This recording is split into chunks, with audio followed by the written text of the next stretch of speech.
Olá, boa tarde, seja bem-vindo. Hoje temos como convidada uma jornalista, uma mulher interventiva, uma voz que nunca se cala e ainda bem. Pegando nas próprias palavras da nossa convidada, calada, envergonhada e discreta são adjetivos que não lhe servem. Toda ela é uma lição de vida e de força. É a nossa convidada, Mafalda Ribeiro. Muito boa tarde, Mafalda. Boa tarde. Disse tudo bem até aqui. Tudo muito bem. Calada, discreta, nada te serve, por assim dizer. Acho que não combina com a Mafalda, de facto. É um bocadinho como a Mafalda da BD, não é? É muito contestatária, mas no bom sentido. Teimosa também, para o lado bom e para o lado bom. Eu gosto de levar a teimosia como uma questão de persistência e determinação também para com os obstáculos que a vida me tem imposto um bocadinho ao longo dos 27 anos.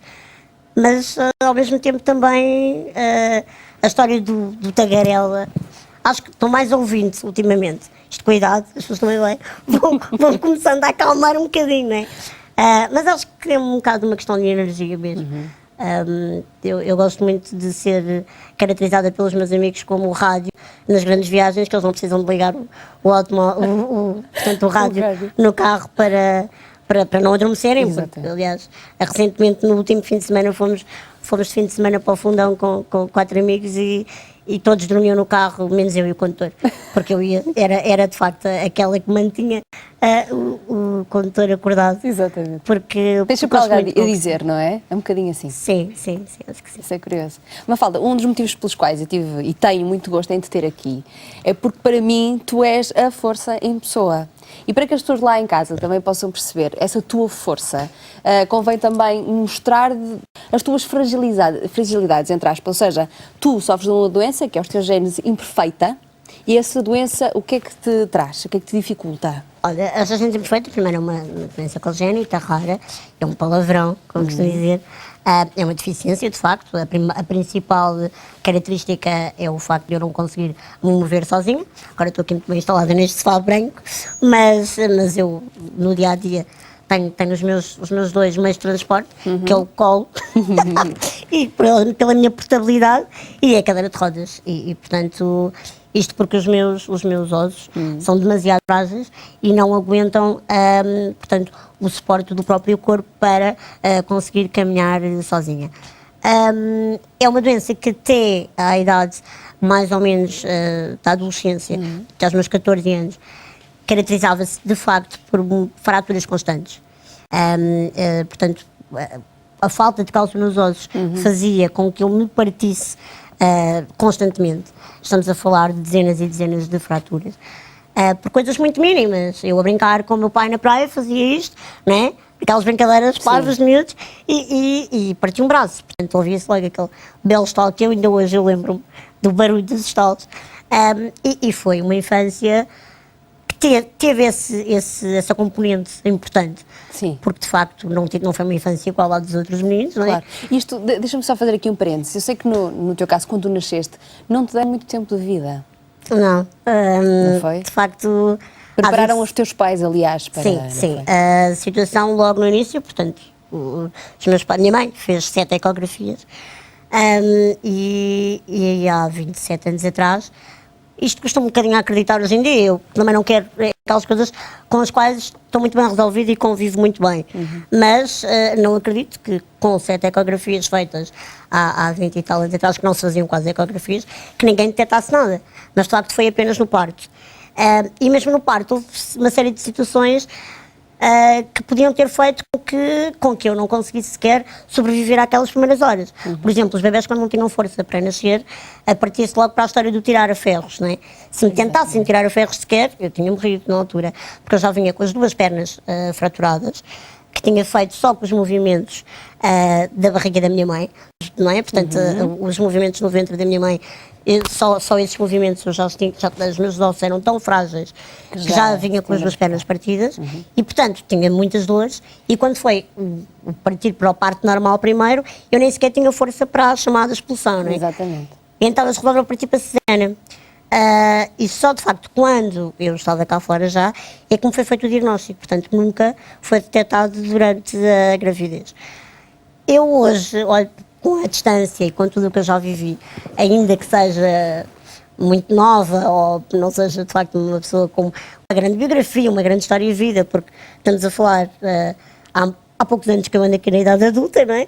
Mas olho com uma maturidade se calhar diferente para as coisas e percebo que desde muito cedo eu comecei a captar as sensações e aquilo que me tinha acontecido. Quando me contaram a história do Era Uma Vez Uma Mafalda, como é que aconteceu, de facto as coisas tinham que acontecer assim e não foram por acaso.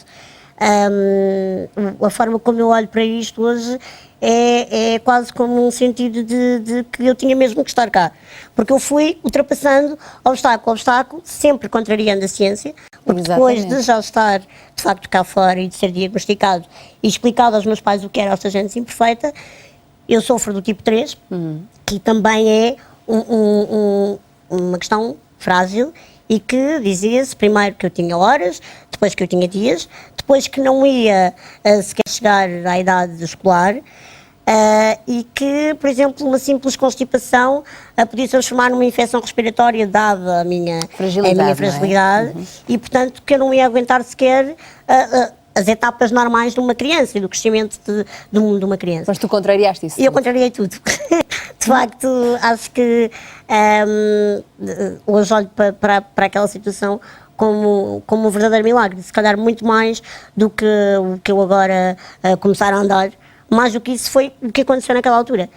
Depois há situações muito caricatas, eu sei que conheces também pelo Mafaldices e porque também já conheces a minha história, e as pessoas já me ouviram falar disto várias vezes nas entrevistas, que as pessoas, a equipe médica e o próprio hospital não estava preparado para receber um diagnóstico assim, nem os meus pais, que eram muito novos e que era o primeiro filho, já andavam a tentar há 3 anos, queriam imenso um bebê e portanto de repente levaram-me com aquele diagnóstico da osteogenesis imperfeita, não sabiam o que era isso, diziam-nos à minha mãe que ela não podia sequer dar-me banho porque eu partia-me no banho, portanto como é que vamos levar um bebê destes para casa? Exato. Nem sequer foi dado acompanhamento psicológico, uma história de uma enfermeira, uma terapeuta, nada. Mas o que acontece foi, ainda, portanto, para além dessa história, ainda tiveram que lidar com situações complicadas, como foi o caso da proposta da troca de bebês, porque eu, portanto, estava na maternidade. Alfreda Costa, não é? Alfreda Costa. E estava uma criança lá, não tinha nascido mais ou menos na mesma altura que eu, mas era um bocadinho mais velha, que era completamente saudável e que tinha sido abandonada pela mãe. E dizia, portanto, na cama, na incubadora onde ela estava, chamar-te provisoriamente. E foi proposto ao meu pai, pelo médico, ainda com a minha mãe sob efeito de anestesia, sem saber que eu tinha nascido e como é que tinha nascido, se ele não queria trocar os bebês. E, portanto, porque eu não ia, de facto, aguentar sequer, segundo os médicos, a viagem de Lisboa, da maternidade, para o sítio onde os meus pais vivem, que é perto da Alverca, numa freguesia chamada Calhandris.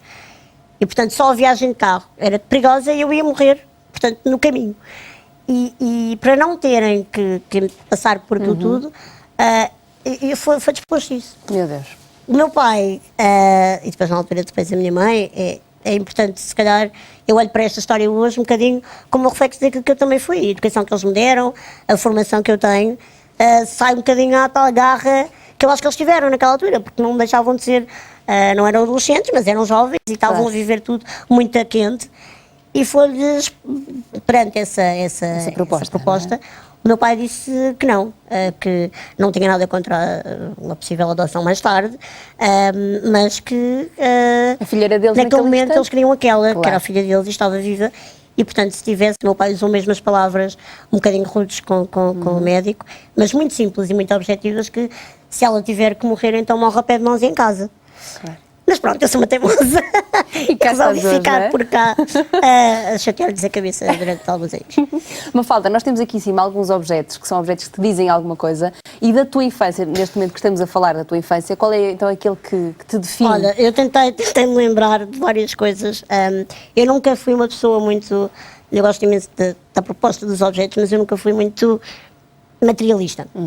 Eu sou uma pessoa, considero-me um bocadinho portuguesa no sentido do saudosista. Sou muito nostálgica, adoro